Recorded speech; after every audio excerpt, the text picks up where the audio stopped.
શિક્ષણ મંત્રી પ્રફુલ્લ પાનસેરિયાના આદેશ બાદ હવે ડીઈઓ એક્શન મોડમાં જોવા મળી રહ્યા છે અને જિલ્લા શિક્ષણ અધિકારી દ્વારા હવે તપાસનો ધમધમાટ શરૂ કરવામાં આવ્યો છે।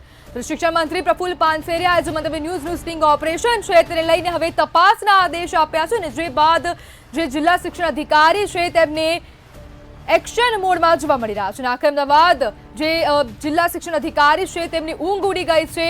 રોહિત ચૌધરી જે જિલ્લા શિક્ષણ અધિકારી છે તે હવે એક્શનમાં આવ્યા છે। શિક્ષણ મંત્રીના જે આદેશ બાદ હવે ડીઈઓની આ એક્શન કામગીરી જોવા મળી રહી છે। ગાયત્રી સ્કૂલ પર ડીઈઓ દ્વારા તપાસ કરવામાં આવશે અને સાલીન સ્કૂલ પર પણ ડીઈઓ જે છે તે ડંકો વગાડશે। શિક્ષણ મંત્રીના આદેશ બાદ જિલ્લા શિક્ષણ અધિકારી એક્શન મોડમાં આવી રહ્યા છે અને અત્યાર સુધીમાં જે જિલ્લા શિક્ષણ અધિકારી છે રોહિત ચૌહાણ જે અત્યાર સુધીમાં પોતાના હાથ તેમની જવાબદારીથી ખંખેરી રહ્યા હતા અને તેમને હવે તપાસના આદેશ મળતા જ તેમને તપાસનો ધમધમાટ શરૂ કર્યો છે। ગાયત્રી સ્કૂલ પર ડીઈઓ તપાસ કરશે જ્યારે શાલીન સ્કૂલ પર પણ તપાસના આદેશ આપવામાં આવ્યા છે। જેટલી પણ સ્કૂલો આજે સમગ્ર કૌભાંડમાં સંડોવાયેલી છે તેમની સામે પણ શિક્ષણ મંત્રી દ્વારા તપાસના આદેશ આપ્યા છે અને તેવું પણ કહી શકાય કે જે શિક્ષણ મંત્રી છે તેમની પણ આખરે હવે ઊંઘ ઉડી છે। શિક્ષણ વિભાગે જે કામ કરવું જોઈએ તે મંતવ્ય ન્યૂઝ દ્વારા કરવામાં આવ્યું છે અને આ ખૂબ શરમજનક વસ્તુ છે। રોહિત ચૌધરી અત્યાર સુધીમાં જે પોતાની જવાબદારીથી હાથ ખંખેરતા હતા અને તેમને જ હવે તપાસની શરૂઆત કરી દીધી છે। શિક્ષણ મંત્રીના આદેશ બાદ ડીઈઓ હવે એક્શનમાં જોવા મળ્યા છે। શાલીન સ્કૂલ પર પણ હવે તપાસ કરવામાં આવશે અને આપણી સાથે સંવાદદાતા વિશાલ મહેતા લાઈવ જોડાઈ ગયા છે। જે વિશાલ જે પ્રમાણે હવે શિક્ષણ મંત્રી પણ આખરે જાગ્યા છે તે બાદ હવે ડીઈઓ દ્વારા પણ તપાસનો ધમધમાટ શરૂ કરી દેવામાં આવ્યો છે અને આજે શિક્ષણ મંત્રી છે તેમને પણ મંતવ્ય ન્યૂઝનું સ્ટિંગ ઓપરેશન નિહાળ્યું હતું અને તે બાદ તેમને તપાસના આદેશ આપ્યા છે। શું કહેશો? જે રીતે સમગ્ર મામલો સામે આવ્યો છે તેની અંદર અત્યારે હાલમાં જે રીતે એક પછી એક ખુલાસા થઈ રહ્યા છે અને શિક્ષણ મંત્રી દ્વારા તપાસના આદેશ કરવામાં આવ્યા છે તેમાં સૌથી મોટી વાત એ છે કે હવે જેમ તપાસનો ધમધમાટ શરૂ થઈ રહ્યો છે અને લોકોને હવે લાગી રહ્યું છે ક્યાંક જે શાળાના જે સંચાલકો અને માલિકો છે તેમને લાગી રહ્યું છે કે હવે તે લોકો ફસાવા જઈ રહ્યા છે ત્યારે ક્યાંક હવે તે લોકો આક્રમક મૂડમાં પણ આવી રહ્યા છે। અમારી ટીમ જે અમદાવાદના નિકોલ વિસ્તારની એટલે કે અમદાવાદ પૂર્વના નિકોલ વિસ્તારમાં પહોંચી હતી અને ત્યાં જે સમગ્ર કૌભાંડ બાબતે તેને ઉજાગર કરવા માટે જ્યારે શૂટિંગ કરતી હતી તે દરમિયાનમાં જ તેના પર હુમલા માટેની ધમકી આપવામાં આવી।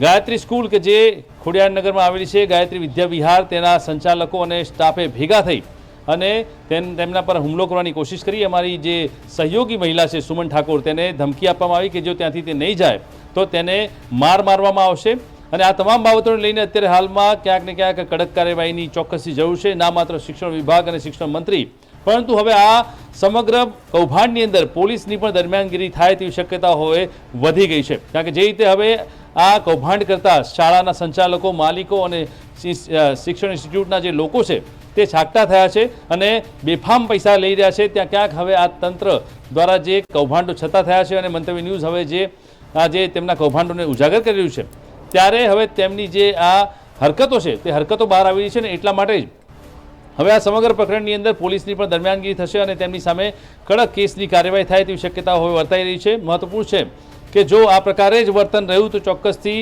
આવનારા સમયમાં ક્યાંક શાળામાં ભણતા વિદ્યાર્થીઓ પણ આ જ પ્રકારનું ભણતર અથવા તો આ જ પ્રકારનું ક્યાંક ને ક્યાંક જે વર્તન છે તે એડોપ્ટ કરશે તેવી શક્યતાઓ પણ છે અને એટલા માટે જ આ કૌભાંડી શાળાના જે સંચાલકો અને માલિકો છે તેમની સામે તાત્કાલિક કડક કાર્યવાહી થવી જોઈએ, તેમની સામે પગલાં લેવા જોઈએ કે જેના કારણે ફરીથી આ પ્રકારની કોઈ હરકત ન કરે। એક તરફ તો બે નંબરના ધંધા કરી અને ગોરખ ધંધા આદરી અને કરોડો રૂપિયા ખિસ્સામાં નાખવા છે અને બીજી તરફ ક્યાંક ને ક્યાંક જ્યારે તેમના કૌભાંડોનો પર્દાફાશ થાય છે ત્યારે તે લોકો આ પ્રકારની ગેરરીતિને ડામવા માટે થઈ અને હુમલાખોર બનતા હોય છે અને ગુંડાગીરી પર આવી જતા હોય છે। આ પ્રકારની જે હરકત જે નિકોલની ગાયત્રી વિદ્યા વિહાર દ્વારા સામે આવી છે તેને લઈને હવે આ સમગ્ર મામલે ક્યાંક ને ક્યાંક તપાસનો ધમધમાટ થશે અને પોલીસ આ કેસની અંદર આગળ વધશે ત્યારે મહત્વપૂર્ણ હકીકતો સામે આવશે। મહત્વનું છે કે આ સમગ્ર કેસની અંદર હવે ધીરે ધીરે તપાસનો ધમધમાટ તેજ થઈ રહ્યો છે। આકાશના જે ઇન્સ્ટિટ્યૂટના જે સંચાલકો અને જે કોઓર્ડિનેટરો છે તે એક તરફ આકાશની જગ્યાએ પાતાળમાં ઘૂસી ગયા હોય તેવી સ્થિતિનું સર્જન થયું છે તો બીજી તરફ જોવા જઈએ તો અત્યારે હાલમાં જે શાળાઓની ત્યારે સાઠગાંઠ આકાશ ઇન્સ્ટિટ્યૂટ, એલન ઇન્સ્ટિટ્યૂટ કે પછી બોથરા હોય કે પછી અન્ય કોઈ પણ ઇન્સ્ટિટ્યૂટ હોય તે તમામ ઇન્સ્ટિટ્યૂટ સાથે જોવા મળી રહી છે. તે તમામે તમામના જે સંચાલકો શાળાના છે તે ક્યાંક હવે ક્યાંક આક્રમક મૂડમાં આવી રહ્યા છે, તો ક્યાંક તે લોકો ઢાક પીછોડો કરી રહ્યા છે અને મીડિયાથી દૂર ભાગી રહ્યા છે. એટલે જોવાનું એ રહેશે કે ક્યાંક નિર્ણયો પાઠવવામાં આવી રહ્યો છે, પરંતુ તે લોકોને એ ખ્યાલ નથી કે તેમની જે કરતૂતો છે તેને ઓલરેડી કેમેરામાં કંડારી લેવામાં આવી છે અને તેને સવારથી જ મંતવ્ય ન્યૂઝની ટીવી સ્ક્રીન પર તેને એક્સપોઝ કરવામાં આવી છે અને હકીકતો સામે આવી રહી છે. ત્યારે હવે આ તમામ બાબતોને લઈને આ તમામ જે ગુંડાગીરી કરતા લોકો છે તેની સામે કડક કાર્યવાહી કરવાના આદેશ પણ પોલીસ અધિકારી અને શિક્ષણ તંત્ર દ્વારા કરવા જોઈએ કે જેના દ્વારા એક સુચારુ શિક્ષણ લોકોને મળે અને એક સારા વાતાવરણની રચના થાય. જી વિશાલ, આ એ જ ડીઓ છે જેને મંતવ્ય ન્યૂઝ ફોન કરી રહ્યું હતું અને તે સમયે તેમને તેવું કહ્યું કે આ મારી જવાબદારી નથી અને મારા વિભાગમાં નથી આવતી, જે બાદ હવે શિક્ષણ મંત્રીએ આદેશ કર્યા અને ત્યારે તેમને પોતાની જવાબદારી સ્વીકારીને તપાસનો હવે ધમધમાટ શરૂ કર્યો છે. તો તેમને પહેલા ભાન ન આવ્યું કે તેમના વિભાગમાં સમગ્ર મામલો આવે છે.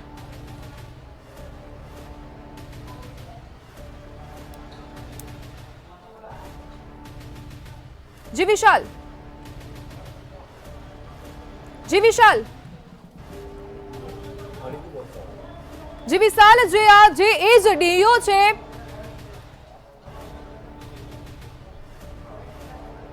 શાલિની સ્કૂલ પર પણ ડીઓએ ડંકો વગાડ્યો છે અને આ તપાસનો ધમધમાટ હવે જોવા મળી રહ્યો છે. ડીઓ દ્વારા તપાસના આદેશ પણ આપી દેવામાં આવ્યા છે. જ્યારે શિક્ષણ મંત્રીએ તપાસના આદેશ આપ્યા તે બાદ જિલ્લા શિક્ષણ અધિકારીને પોતાની જવાબદારીનું ભાન આવ્યું.